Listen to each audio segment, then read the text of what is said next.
মেয়ের বাবাদের common dialogue, যদি ফোলা পছন্দ না হয় মাইয়া কি ছোট, আর যদি ফোলা পছন্দ হয় তখন পারে না মাইয়া ন মাইয়ার মারে সব বিয়া দিয়ে দিত। যদি শুনে ফোলা কোম্পানি চাকরি করে না মেয়ে ছোট, যদি শুনে ফোলা সরকারি চাকরি করে তো মাইয়ার মাও বিয়া বইতে রাজি আছে। যদি শুনে ফোলা কাতার থাকে না মেয়ে ছোট, যদি শুনে ফোলা সৌদি আরব থাকে না মেয়ে ছোট, যদি শুনে ফোলা আমেরিকা থাকে সিটিজেনশিপ পাইয়া গেছে তো পারে না মাইয়ার মা আর দাদি সব বিয়া বইত। আমাদের দেশের ছেলেরা চাকরি ছাড়া ইনকাম ছাড়া বিয়ে করবে এটা তো প্রশ্নই আসে না। মা বাবাও কি এটা ভাবতেই পারে না। তো চাকরি যদি করে তখনও তারা বিয়ে করাইতে বিয়ে দিতে গড়িমসি করে। কি বলে তো চাকরি করস ঠিক, বেতন কত, বেতন কত, এই বেতনে কি তুই খাইবি না বউ খাওয়াইবি? এখানে দুইটা বিষয় বুঝার আছে।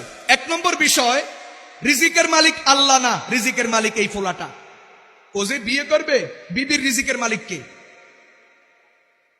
এখন মা বাবার এই কথার অর্থ কি যে তোর বিবির রিজিকের মালিক আল্লাহ না, তোর বিবির রিজিকের মালিক তুই, অতএব তুই এই বেতনে কেমনে খাওয়াইবি, বেতন আরো লাগবে।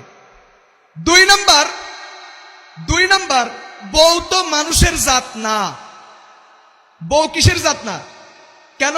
বউ হলো একটা হাতি, এই বেতনে কি হাতি পোষা যায়? বউ হলো একটা জলস্থি, এই বেতন দিয়ে কি জলস্থি পালা যায়? বউ তো হলো একটা তিমি, প্রশান্ত মহাসাগরের তিমি, এক একটা তিমি দিন 3 টন খায়, তো এই বেতন দিয়ে তুমি 3 টন কেমনে যোগাইবে? অতএব এই বেতনে বউ চলবে না, কারণ বউ তো মানুষের সন্তান না, মানুষের বাচ্চা না, বউ তো তিমির বাচ্চা, বউ তো জলস্থির বাচ্চা, বউ তো হাতির বাচ্চা। কথা বলেন ঠিক কিনা? এটাই তো অর্থ, এটাই তো অর্থ।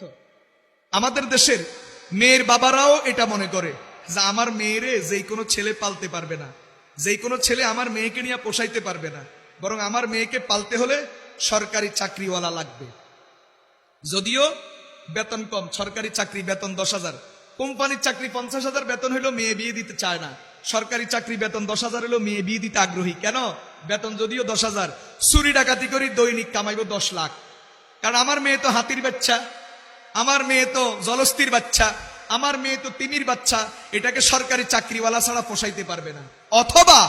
অথবা ছেলেটা বিদেশ থাকে, কোন দেশে? কাতার। বাদ দেন, আমার মেয়ে এখনো ছোট। আমাদের দেশের মেয়ের বাবাদের কমন ডায়লগ, যদি ফোলা পছন্দ না হয় মাইয়া কি ছোট, আর যদি ফোলা পছন্দ হয় তখন পারে না মাইয়া ন মাইয়ার মারে সব বিয়া দিয়ে দিত। কথা কয় না? যদি শুনে ফোলা কোম্পানি চাকরি করে না মেয়ে ছোট, যদি শুনে ফোলা সরকারি চাকরি করে তো মাইয়ার মাও বিয়া বইতে রাজি আছে। যদি শুনে ফোলা কাতার থাকে না মেয়ে ছোট, যদি শুনে ফোলা সৌদি আরব থাকে না মেয়ে ছোট, যদি শুনে ফোলা আমেরিকা থাকে সিটিজেনশিপ পাইয়া গেছে তো পারে না মাইয়ার মা আর দাদি সব বিয়া বইত। কথা কয় না? অথচ এই আমেরিকার বহু ছেলে আমরা জানি যারা বাংলাদেশে নিজেরা মুসলমান বলে পরিচয় দেয়, কিন্তু আমেরিকাতে ডলার কামানোর জন্য, সুযোগ সুবিধা পাওয়ার জন্য, নাগরিকত্ব পাওয়ার জন্য সেখানে নিজেকে খ্রিস্টান পরিচয় দেয়। আমার কাছে 2-4টা প্রমাণ আছে, আমি এই জন্য বলতেছি। এদেশের বহু ছেলে আমেরিকা গিয়া খ্রিস্টান হয়ে যায়, কিন্তু দেশে বলে মুসলমান, আসলে মসজিদে 10,000 টাকা চাঁদা দেয়, সবাই খুশি, মাশাআল্লাহ আমেরিকা প্রবাসী অমুক মিয়া ছেলে অমুক মিয়া, 10,000 টাকা, নারায়ে তাকবীর, জুমার পরে স্পেশাল দোয়া, কিন্তু এই পোলা ওখানে যায় খ্রিস্টান। ওই পোলার কাছে মেয়ে বিয়ে দেয়, শান্তি আসেনি? শান্তি আসেনি? বাস, মেয়ে সেখানে গিয়া নাইট ক্লাবে সময় কাটায়, ছেলে সেখানে হোটেলে সময় কাটায়, নাইট ক্লাবে সময় কাটায়, ওই যে খ্রিস্টান ইয়াহুদি লাল চামড়ার মেয়েদের পিছনে পিছনে দৌড়ায়। আর তোমারে নিচে কেন? বিয়ে শাদীর একটা সামাজিক স্বীকৃতি দরকার, ওখানে তো আর কাজের মেয়ে পাওয়া যায় না, বাসায় রান্না বান্নার লোক দরকার। তোমার মেয়েটাকে বিয়ে করবে বাসার কাজের জন্য, আর তার যৌবনের চাহিদা তোমার এই মেয়ে দিয়া পূরণ করবে না, যৌবনের চাহিদা পূরণ করবে ওই দেশের খ্রিস্টান লাল চামড়া কুত্তার বংশ ওইটা দিয়া। কথা বলেন ঠিক কিনা?